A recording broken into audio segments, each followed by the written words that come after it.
दिखला के झलक वो छुप ही गया, जी भर के नजारा हो ना सका। कुछ देर हुआ दीदार हमें, दीदार दोबारा हो ना सका। जय गुरुदेव। मैं डॉक्टर नारायण दास श्रीमाली परमहंस श्री श्री निखिलेश्वरानंद जी के चरणों में कोटि कोटि नमन करते हुए, दंडवत प्रणाम करते हुए उनसे आशीर्वाद की कामना करती हूँ कि वो इस प्रोग्राम में, इस कार्यक्रम में आकर सम्मिलित हों और हमारे कार्यक्रम को सफल बनाएं। आज फिर हमारे साथ नीलम जी हैं और नीलम जी आज कुछ विशेष मार्मिक क्षणों के बारे में बात करना चाहती हैं। आप सभी को मालूम है कि 3 जुलाई को ही 1998 को श्री गुरुदेव ने महाप्रयाण किया था। महाप्रयाण तो क्या, केवल शरीर ही जो है वो समाप्त हुआ था, उनकी चेतना तो व्याप्त है पूरे ब्रह्मांड में और सभी शिष्यों में उनकी चेतना विराजमान है और सभी को वो दिख भी रही हैं, बात भी हो रही है, सबके कार्य भी कर रही हैं। हाँ, लेकिन जो स्थूल शरीर है वो नहीं रहा। तो आज उस समय जब सतगुरुदेव शरीर छोड़ने वाले थे, उस समय के कुछ मार्मिक क्षणों के बारे में नीलम जी अपने कुछ अनुभव हमारे सामने रखना चाहती हैं।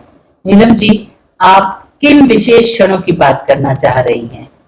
मैं उन क्षणों की बात कर रही हूँ जिस टाइम मतलब गुरुजी 3 जुलाई को, जैसे मतलब मेरे को रात को सपना पड़ा कि बड़े गुरुजी जो हैं किसी हॉस्पिटल में एडमिट है और उनका मतलब शरीर जो है काला पड़ चुका है, जैसे मतलब ब्लैक सा होता है और काफी मतलब वीक से नजर आ रहे हैं मेरे को। और उनको जैसे डॉक्टर जो है ग्लूकोज वगैरह चढ़ाते हैं, ऐसे कुछ उनकी नाली लगी हुई है, तो वो मतलब ऐसे उनके हाथ से वो निकाल रहे हैं डॉक्टर और वो कह रहे हैं कि गुरुजी मतलब जो है ये नहीं रहे। तो ये मतलब शब्द सुनते ही मैं एकदम से जो है सपने से नीचे अपने बिस्तर में लेटे गिर जाती हूँ और मतलब उठती हूँ तो एकदम से मुझे भारती दीदी का सपना टूटता है। भारती दीदी का फोन आता है कि गुरुजी नहीं रहे। जो सपने में मैंने शब्द सुने थे वही शब्द जो है मैंने क्या आपको पहले इस बात की उम्मीद थी कि ऐसा कुछ होने वाला है? नहीं, ऐसा तो हमने कभी सोचा भी नहीं था। गुरुजी के लिए नहीं सोचा। हाँ, कभी सोचा ही नहीं था। और फिर जब ये घटना घटी तो डेफिनेटली आपको बहुत बुरा लगा होगा। बहुत बुरा लगा। मैं इस कड़ी में एक बात मैं आपको बताऊं कि गुरुदेव ने एक शिविर में ऐसा कहा था कि 6 महीने के अंदर अंदर मुझसे जो कुछ प्राप्त करना है वो कर लो। तो गुरुदेव जो है काफी समय से ये इंडिकेशन दे रहे थे कि उन्होंने सिद्धाश्रम जाने का मन बना लिया है और वो शिष्यों को सचेत भी कर रहे थे कि इनको शौक ना लगे एकदम से अगर मैं चला जाऊंगा। तो वो तो काफी अपनी तरफ से सबको समझाते रहे, लेकिन हम ही लोगों ने समझने की कोशिश नहीं करी। लेकिन एक ये भी बात जरूर है कि केवल शरीर गया है, वो तो यहीं विद्यमान है, हम सबके बीच में है, प्रेजेंट है वो, और चेतना उनकी कभी कहीं जा ही नहीं सकती, क्योंकि वो ये कह कर गए कि अभी तो 500 साल तक मेरी चेतना कहीं जाने वाली नहीं है। तो आप देखिए 500 साल तो युग परिवर्तन का समय है और कहा उन्होंने कि जब घोर अंधकार छाएगा तो उस समय मेरे शिष्य सबसे आगे खड़े हुए नजर आएंगे और तब लोगों की निगाह तुम्हारी तरफ उठेगी कि तुम ही उनका मार्गदर्शन कर सकते हो, रास्ता दिखा सकते हो। तो वो तो युग पुरुष थे और युग परिवर्तन के लिए तैयारी करने के लिए आए थे। तो अपना कार्य करके वो चले गए। और दूसरी बात, उन्होंने एक प्रवचन में ये भी बात कही कि राम जो है वो 14 कला पूर्ण थे, इसलिए धर्म और अधर्म के युद्ध में उनको शस्त्र उठाने पड़े। कृष्ण 16 कला पूर्ण थे, इसलिए धर्म और अधर्म के युद्ध में उन्होंने शस्त्र नहीं उठाए, लेकिन वो वहां प्रेजेंट रहे युद्ध में। और उन्होंने कहा कि मैं 64 कला पूर्ण हूँ, न मैं शस्त्र उठाऊंगा, न मैं वहां प्रेजेंट हूंगा, और मैं धर्म और अधर्म का युद्ध जीत लूंगा। और ये सत्य भी है। वो इतनी साधनाएं दे गए, अपने इतने शिष्य तैयार कर गए, जीवित जागृत ग्रंथ लिख गए वो पूरे, कि समय आने पर सब के सब एक टीम की तरह हैं। उनका जो मिशन था, जो उनका कार्य था, जिसको वो करने आए थे, उसके लिए सब एक साथ मिलकर खड़े होंगे। ये बात बिल्कुल सत्य है। और कई लोगों ने ऐसा भी सोचा कि जैसे आपको भी शौक लगा होगा, दूसरों को भी लगा होगा कि गुरुजी ने तो बताया नहीं, वो तो चले गए। ऐसा नहीं है। जहां जहां उन्होंने जो जो वायदा किया हुआ था उसको पूरा किया। जिस जिस बंधन में वो बंधे हुए थे, उस बंधन को उन्होंने अपने आप को उस बंधन से मुक्त करवाया। एक बार उन्होंने भोपाल में कहा, शिविर में, ये छोटा सा प्रेम का बंधन, प्रेम की डोर मुझसे तोड़ी नहीं जा रही है। तो उसके लिए भी उन्होंने किसी को चीट नहीं किया और अचानक से चले नहीं गए। उन्होंने हर एक से समय समय पर बात करी और उनको ये बात रियलाइज कराई और अपने आप को उस बंधन से मुक्त किया। इस कड़ी में 3 तारीख को, 3 जुलाई को जब सदगुरुदेव ने महाप्रयाण किया, तो नीलम जी 3 बजे, मैं सोई हुई थी, और 3 बजे सदगुरुदेव सूक्ष्म शरीर से मेरे कक्ष में आए और उन्होंने ऐसे मेरा हाथ जो है अपने हाथ में लिया और कहा कि बेटा, अब मैं जाना चाहता हूँ। मैंने कहा, कहाँ, क्या हो गया?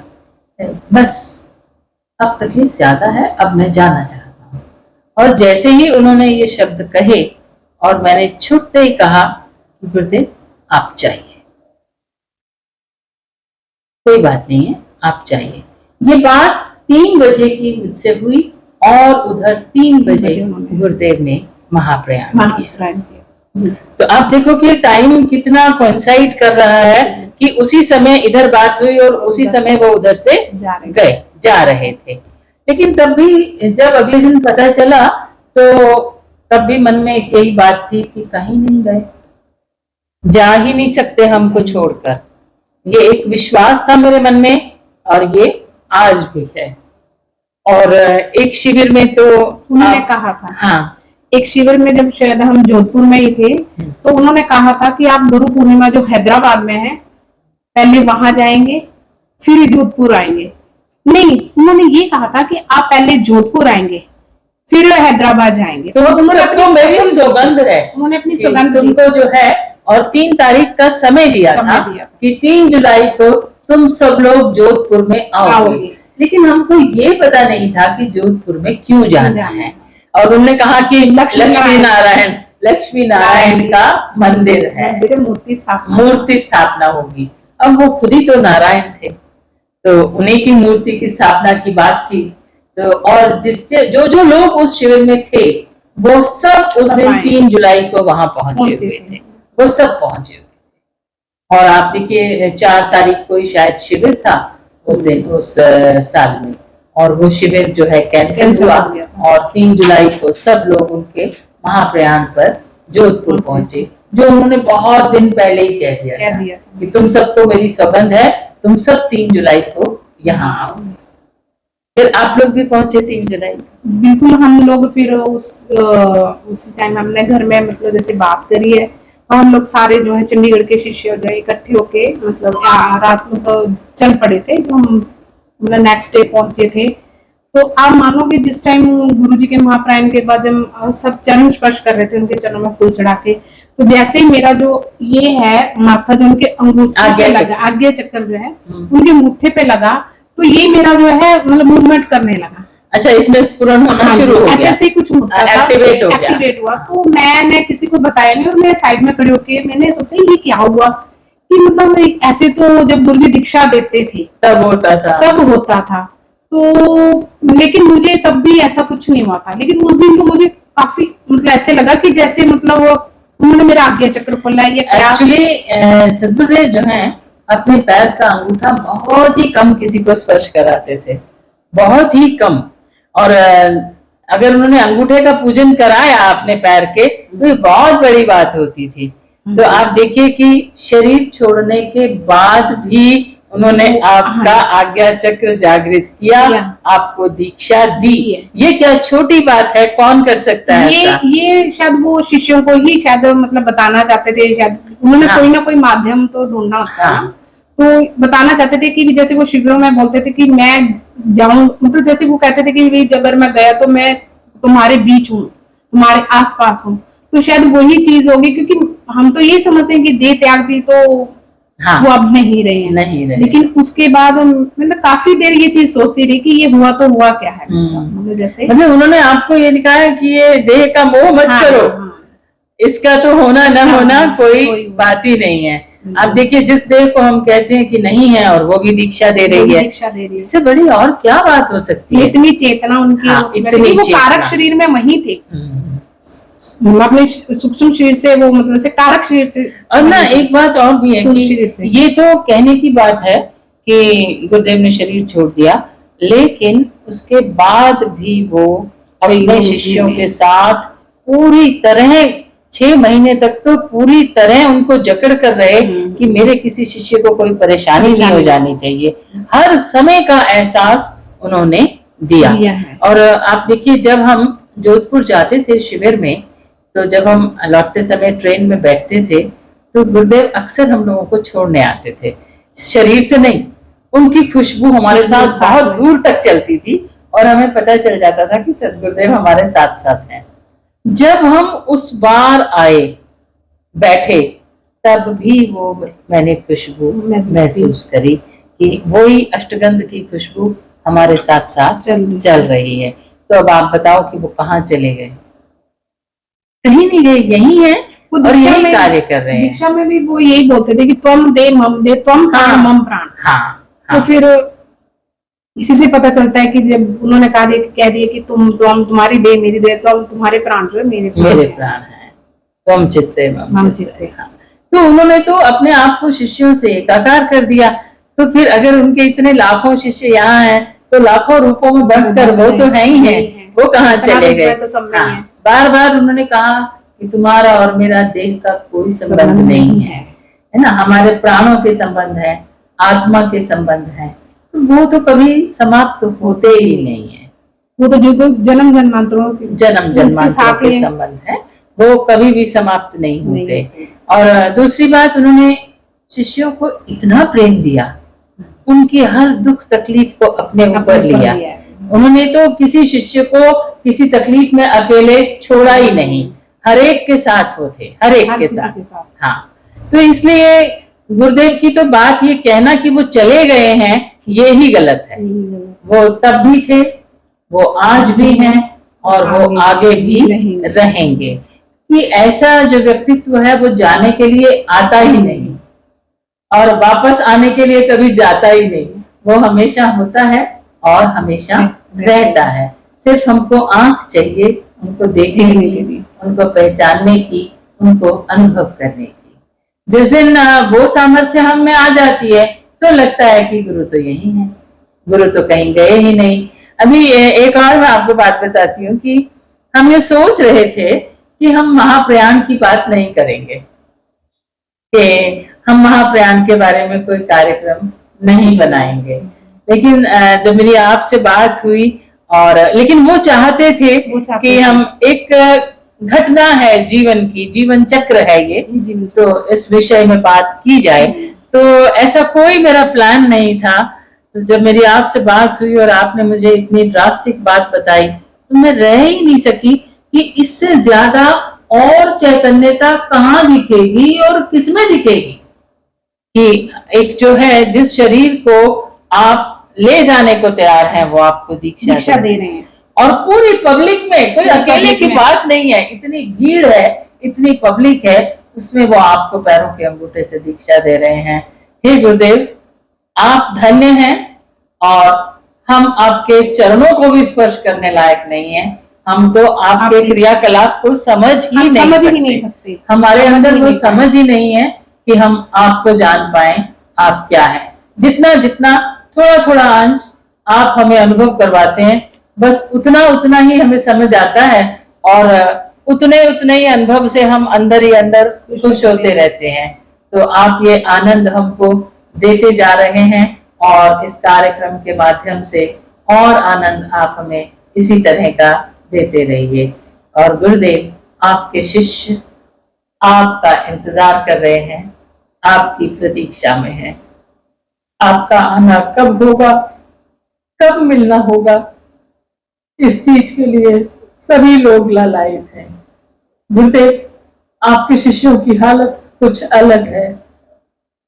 कभी बैठे बैठे हंसते हैं, कभी रोते हैं, कभी आपसे बातें करने लगते हैं और कभी यूं ही उठ के नृत्य भी करने लगते हैं।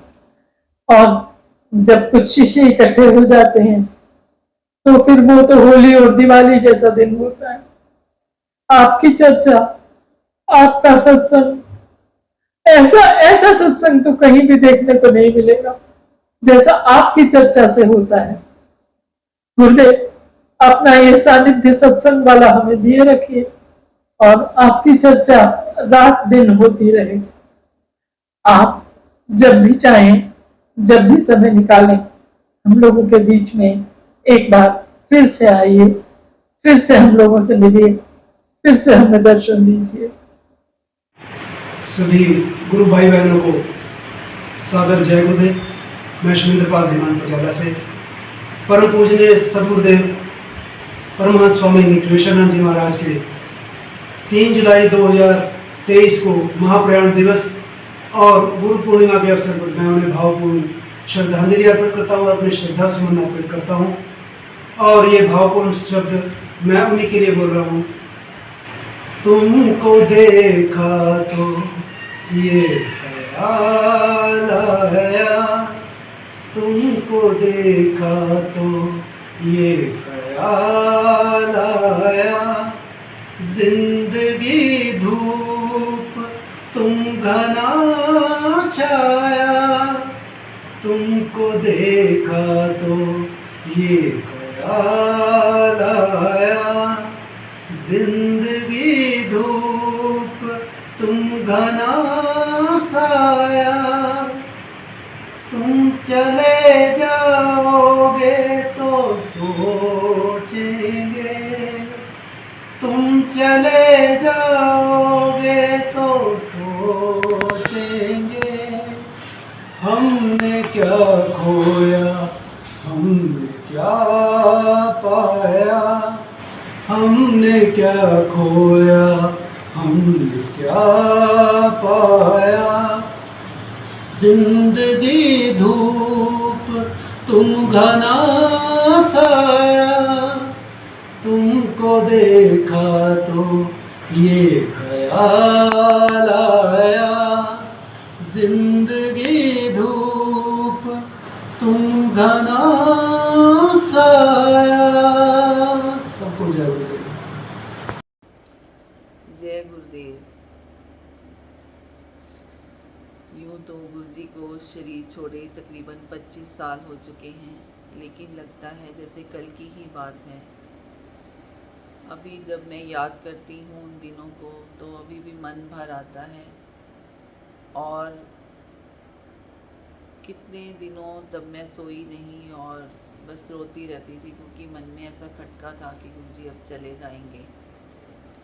और कई दिन पहले से ही प्रतिबिंब रूप में दिखाई दे रहे थे और कह रहे थे कि बेटा मैं जा रहा हूँ, मैं जा रहा हूँ। जिस दिन उन्होंने शरीर छोड़ा उस दिन भी सुबह पूजा की तो चिताओं की अग्नि दिखाई दे रही थी और फिर थोड़ी देर बाद दिल्ली से फ़ोन आया कि आपको जोधपुर पहुंचना है। तो मैंने पूछा भी जोधपुर में क्या है, क्योंकि गुरु पूर्णिमा तो कैंसिल हो चुकी थी। तो कहते हैं कि बाबा हमें छोड़कर चले गए हैं। फिर एकदम कंट्रोल किया अपने आप पर और सबको मैसेज दिया। और ये विरहा, दुख और ये बड़ा असहनीय था, उस समय भी था और अब भी है। लेकिन गुरुजी ने हम पर इतनी मेहनत की है और इतना प्यार लुटाया है, अपनी तपस्या का अंश लुटाया है, और हम सब शिष्यों की ड्यूटी बन जाती है कि जैसा वो हमें बनाना चाहते थे हम वैसा बने।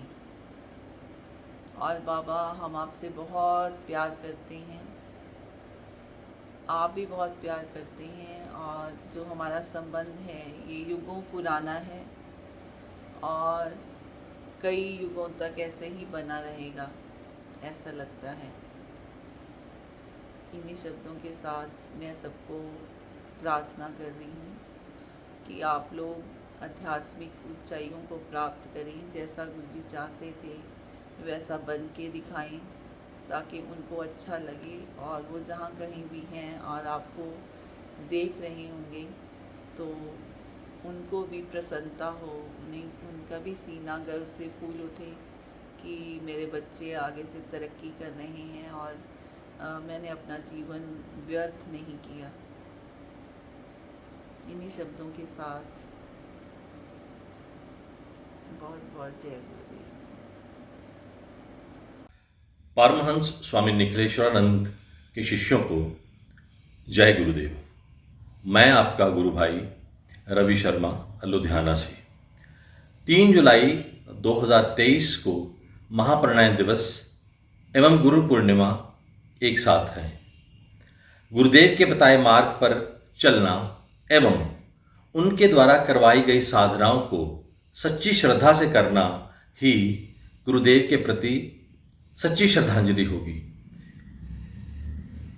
कुछ याद आ रहा है, इसलिए 4 लाइनें बोलता हूँ।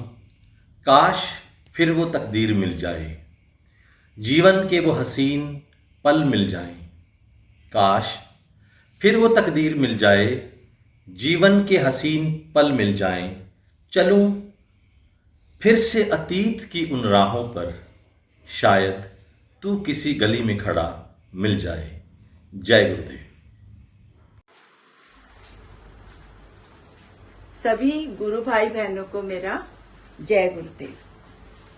मैं मंजू निखिल आज अपने प्रभु गुरुवर परमहंस स्वामी श्री निखिलेश्वरानंद जी के 25वें महाप्रयाण दिवस पर उनके श्री चरण कमलों में अपने श्रद्धा पुष्प अर्पण करती हूँ और उनके श्री चरण कमलों में नमन करती हूँ। इसके साथ ही साथ आज उनके महाप्रयाण दिवस पर 25 साल पुराने अपनी कुछ यादें अपने समस्त गुरु भाई बहनों के साथ साझा करना चाहती हूँ। बात उस समय की है जब गुरुजी अपने समस्त शिष्यों से हर शिविर में कहते थे, अब मैं जाने का सोच रहा हूँ। फिर एक बार उन्होंने एक शिविर में कहा, 6 महीने में मुझसे जो पाना चाहते हो पा लो। इससे हमारे सब शिष्यों के हृदय पर एक आघात होता था। अपने कई शिविरों में गुरुजी कहते थे, मैं बड़ी बड़ी लोहे की जंजीरें तो तोड़ सकता हूँ, मगर अपने शिष्यों के प्रेम का कच्चा धागा नहीं तोड़ सकता। ऐसे ही समय में मैंने उनसे कुछ वादे लिए और उन्होंने कहा, हाँ मैं अपने वादे निभाऊंगा। तो मुझे एक संतोष था मन में कि वो जा ही नहीं सकते जब तक मेरे वादे पूरे नहीं करेंगे। फिर कुछ ऐसा हुआ, मैंने एक बंधन जो बांधा था सब स्वयं ही तोड़े, स्वयं ही समस्त बंधन खोले, उनको हर बंधन से आजाद किया। क्योंकि मुझे गुरुजी की एक बात याद आ गई, प्रेम तो सिर्फ देने का नाम है। प्रेम में कोई स्वार्थ नहीं होता, सब कुछ लुटाकर प्रेम को पाया जाता है। ऐसे पलों में मैंने हर बंधन खोला और बहुत मायूसपन से घर आई। घर आकर बहुत रोई और रोते रोते ही सो गई। उसके बाद अगली सुबह मेरी नींद टूटी फोन की घंटी के साथ। शास्त्री जी का फोन था, मंजू जी गुरुदेव नहीं रहे। मैंने कहा जाना ही था, चले गए? बोले हाँ मंजू जी गुरुदेव चले गए। मेरा आप सब भाई बहनों से एक अनुरोध है कि अब सब मिलकर एकजुट होकर गुरु जी के हर छोटे से छोटे अधूरे काम को, अधूरे सपने को पूर्ण करें और उनके होठों की मुस्कुराहट बने। इसके साथ ही ज्यादा कुछ ना कहकर जय गुरुदेव, हर हर महादेव। अंत में मैं गुरुदेव जी की पुस्तक नारायण सार में से उनकी दी हुई एक गजल की 2 पंक्तियां कहना चाहूंगी। कभी यूं भी आ मेरी आंख में कि मेरी नजर को खबर न हो। कभी यूं भी आ मेरी आंख में कि मेरी नजर को खबर न हो। मुझे एक रात नवाज दे, मुझे एक रात नवाज दे, मगर उसके बाद सहर न हो। मुझे एक रात नवाज दे, मगर उसके बाद सहर न हो, मगर उसके बाद सहर न हो। इसके साथ ही मैं सभी को जय गुरुदेव कहती हूँ और गुरुदेव मैं आपके चरणों को बार बार कोटि कोटि बार प्रणाम करती हूँ, स्पर्श करती हूँ। केवल मेरी ही नहीं, समस्त शिष्यों की जो भी भूल हुई हो उसे क्षमा करना। जय गुरुदेव।